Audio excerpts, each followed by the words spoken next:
모두 일어나셔서 우리 아버지의 말씀을 받겠습니다. 오늘 저에게 주신 아버지의 말씀은 요한복음 13장 9절에서 10절 말씀입니다. 하나님의 말씀입니다. 시몬 베드로가 이르되 주여 내 발뿐 아니라 손과 머리도 씻어 주옵소서. 예수께서 이르시되 이미 목욕한 자는 발밖에 씻을 필요가 없느니라. 온몸이 깨끗하니라. 너희가 깨끗하니 다는 아니니라 하시니 아멘.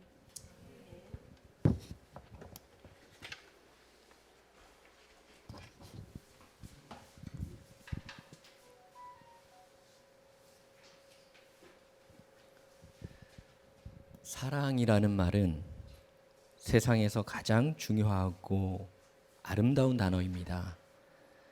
존재하는 그 무엇이든 그 안에 사랑이 있느냐 없느냐에 따라서 보여지는 현상은 상당히 다릅니다. 가령 모두가 원하고 바라는 평화에 사랑이 없다면 그것은 진정한 평화를 누리기 위한 것이라기보다는 누군가의 유익과 만족을 충족하기 위해 일시적으로 시간을 벌고자 하는 하나의 도구일 뿐입니다. 믿음의 사랑이 제외된다면 온전한 신뢰와 확신으로의 믿음이 아닌 그저 두려움과 위협 속에서 맹목적으로 따르는 것, 그 이상도 그 이하도 될 수 없을 것입니다. 소망 중에 사랑을 발견할 수 없다면 품고 있는 그 소망은 다른 누군가의 꿈을 짓밟더라도 반드시 이루어내야만 하는 악한 야망과 다를 바가 없는 것입니다. 그러기에 성경은 믿음, 소망, 사랑 중에 제일은 사랑이라 라고 말씀을 하고 계십니다. 그러나 이 말씀은 단순히 믿음과 소망과 사랑을 각각 비교하면서 그 우선순위를 정하는 것이 아닙니다. 그래서 믿음과 소망을 포기하더라도 사랑만 있으면 된다라는 말씀이 아니라 믿음이 중요하고 소망이 중요하고 절대 없어서는 안 되는 그러한 요소들이지만 거기에 결코 사랑이 제외되는 일이 없어야 함을 말씀하고 계시는 것입니다. 따라서 사랑이 빠진 믿음은 완전한 믿음이 될 수 없습니다. 사랑을 제외시키고는 절대로 온전한 소망을 품을 수도 이룰 수도 없는 것입니다. 이에 우리는 누군가의 신실한 믿음을 보거나 간절하게 품은 소망을 바라볼 때면 큰 감동을 받게 됩니다. 그러나 좀 더 자세히 살펴보자면 그 속에는 이루 표현할 수 없는 사랑이 존재하고 있음을 우리는 또한 발견할 수가 있습니다. 신실하게 지켜온 믿음 안에도 늘 꿋꿋하게 품고 살아가는 소망 중에도 사랑은 그 안에서 원동력이 되어 왔음을 알 수 있다는 그런 이야기입니다. 그런데 이토록 중요한 사랑이 더 빛나고 보다 감동적이며 더욱 아름다울 때가 있는데 그것은 바로 용서할 때입니다. 세상의 그 어떤 용서도 사랑을 배제시키고는 이루어질 수 없을 것입니다. 만일 용서에 사랑이 존재하지 않는다면 그것은 용서라기보다는 무관심 내지는 단절로 표현될 가능성이 큽니다. 더구나 용서받을 수 없는 죄인이 용서받기 위해서는 결코 사랑 없이는 불가능한 일입니다. 그러기에 여기서의 사랑은 단순히 일반적인 그러한 사랑이 아니라 오직 사랑의 근본 되시는 하나님 아버지로부터 비롯된 사랑. 다시 말해서 사랑의 기준은 하나님일 수밖에 없다라는 이야기입니다. 죄범한 영혼 구하려 그 아들 보내사 화목제물 삼으시고 죄 용서하셨네. 여러분, 이 찬양에서 우리가 알 수 있는 하나님의 사랑, 그 하나님의 사랑은 사랑의 최고봉이라 할 수 있는 용서를 전제로 한 그런 사랑입니다. 어떤 사람은 이에 대해서 회의적인 마음을 품기도 합니다. 왜냐하면 아무리 사랑이 많다 하더라도 과연 어디까지 용서할 수 있다는 말입니까? 라는 생각 때문이겠지요. 그러기에 우리는 하나님의 사랑을 좀 더 자세히 알아야만 하는 것입니다. 하나님의 사랑을 언급하는 성경을 찾아서 우리 한번 함께 읽어보도록 하겠습니다. 먼저 요한복음 3장 16절 말씀입니다. 요한복음 3장 16절 같이 읽지요. 하나님이 세상을 이처럼 사랑하사 독생자를 주셨으니 이는 그를 믿는 자마다 멸망하지 않고 영생을 얻게 하려 하심이라. 다음 요한일서 2장 15절 한 번 더 읽겠습니다.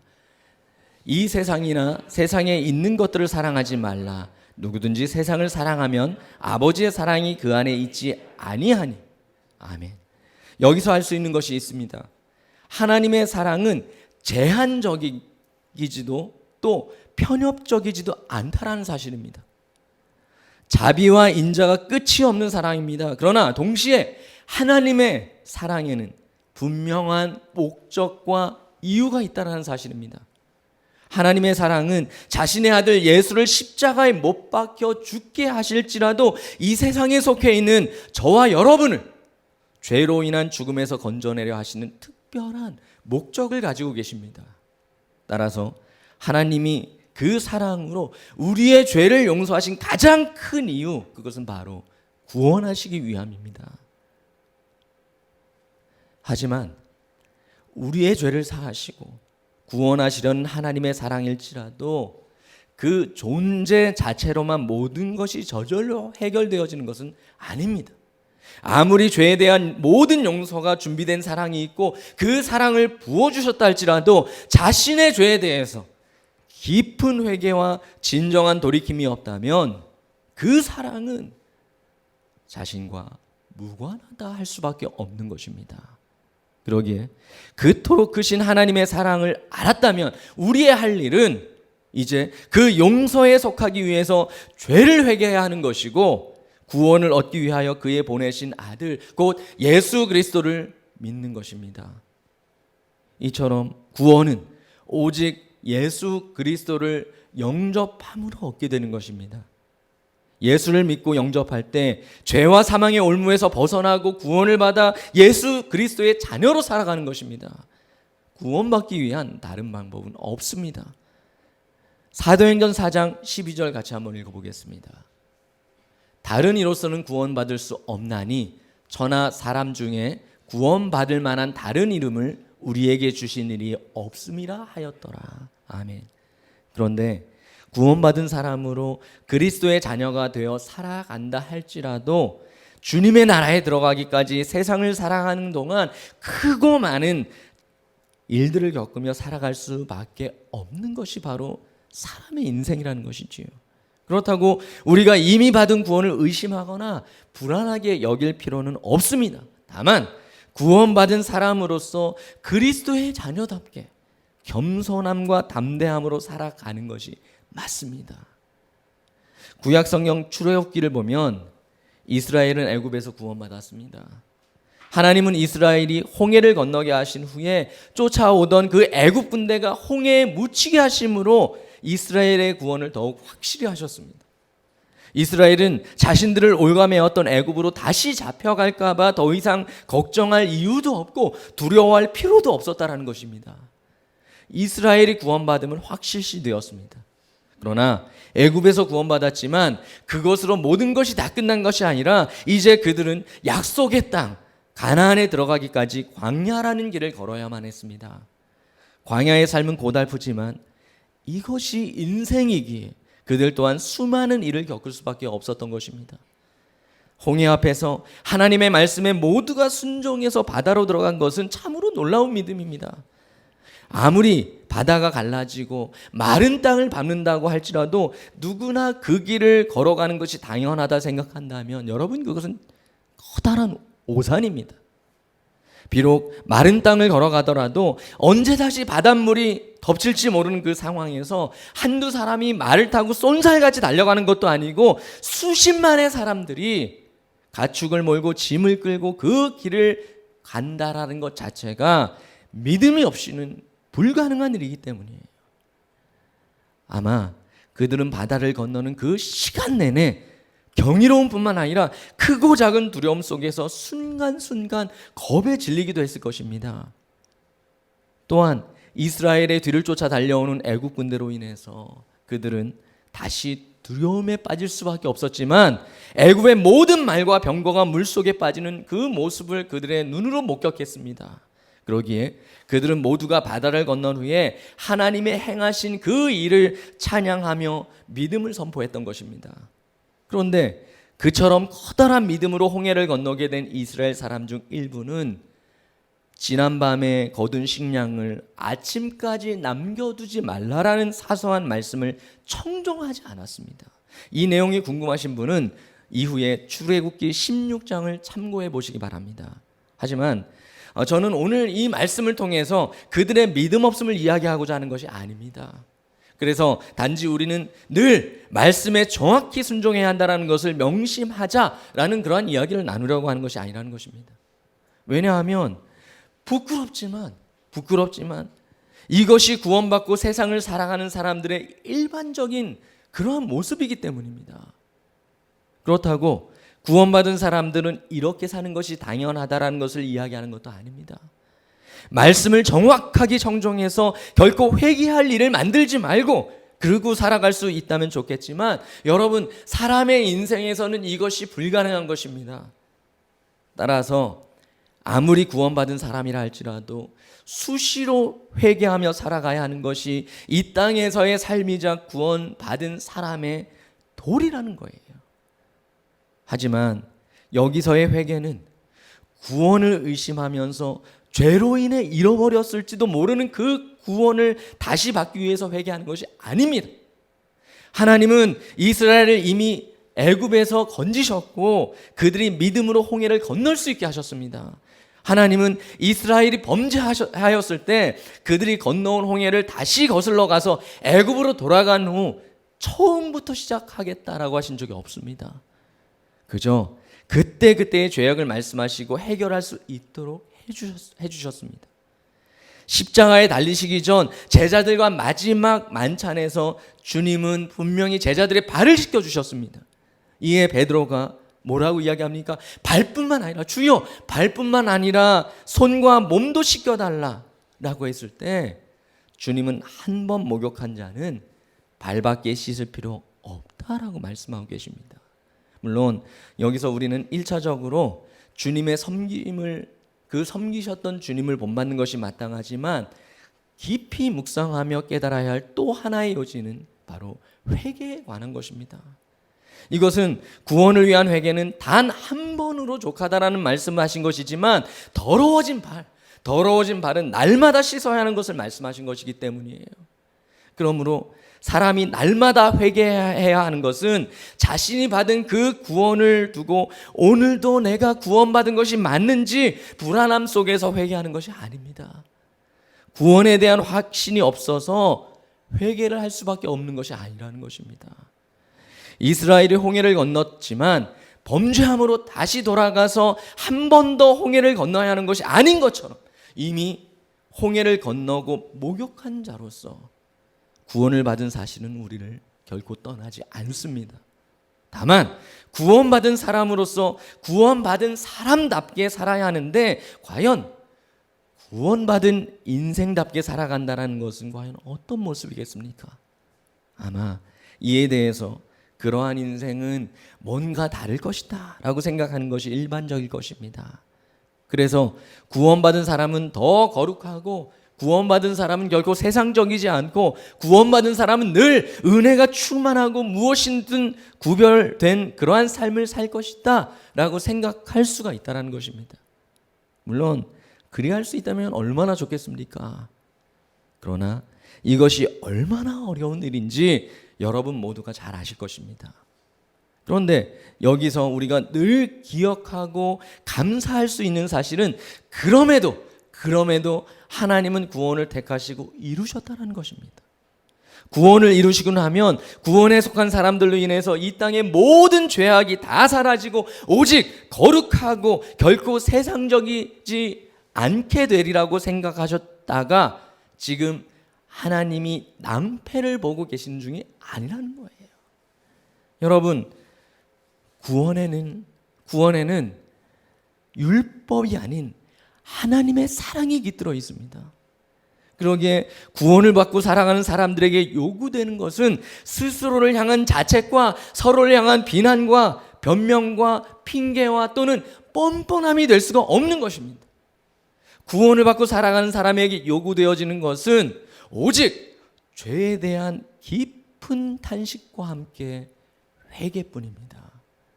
다만 말씀드린 바와 같이 구원에 깃든 사랑을 받고 살아가기에 우리의 회개 속에도 사랑에 대한 감사와 사랑을 담아내야 하는 것입니다.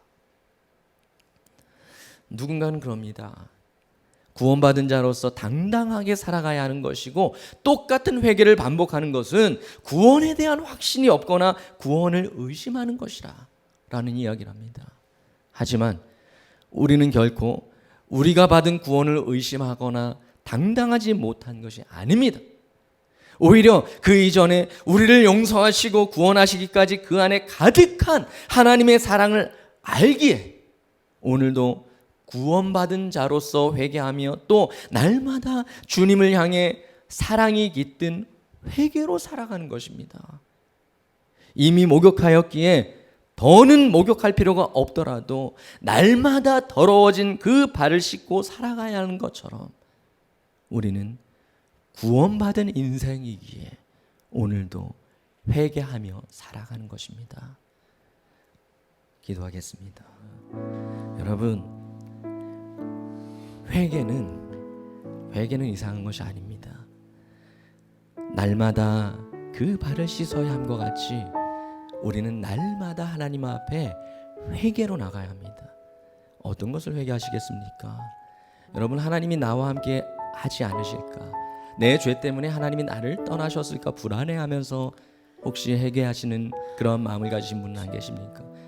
하나님은 한 번도 우리가 죄악 속에 살아갈지라도 우리를 버리시거나 떠나신 적이 없으신 분이십니다. 그것은 우리가 의심하거나 두려워하거나 불안해야 할 이유가 없는 거예요.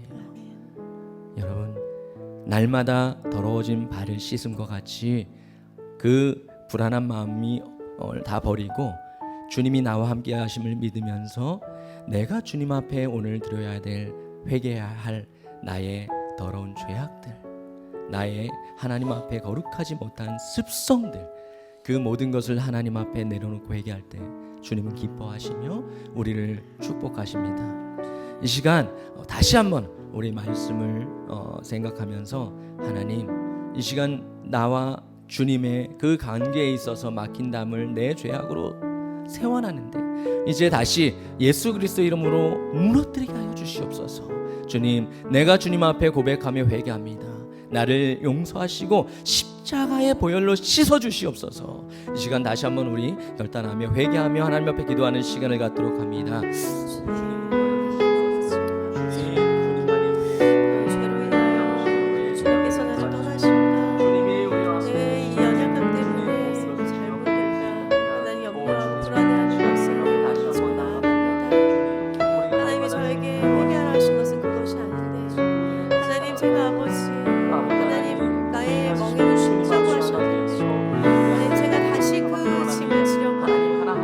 다시 구원의 아버지, 우리가 다시 그 구원에 대한 확신이 하나님 두려워하는 것들을 불사히 여겨 주옵소서. 오늘 말씀을 우리를 가르치셨사오니 하나님, 우리가 주님의 부르심과 은사와 하나님 구원하심에 후하심이 없음을 믿으며 하나님 앞에 매일 회개하며 거룩하신 하나님, 감사합니다.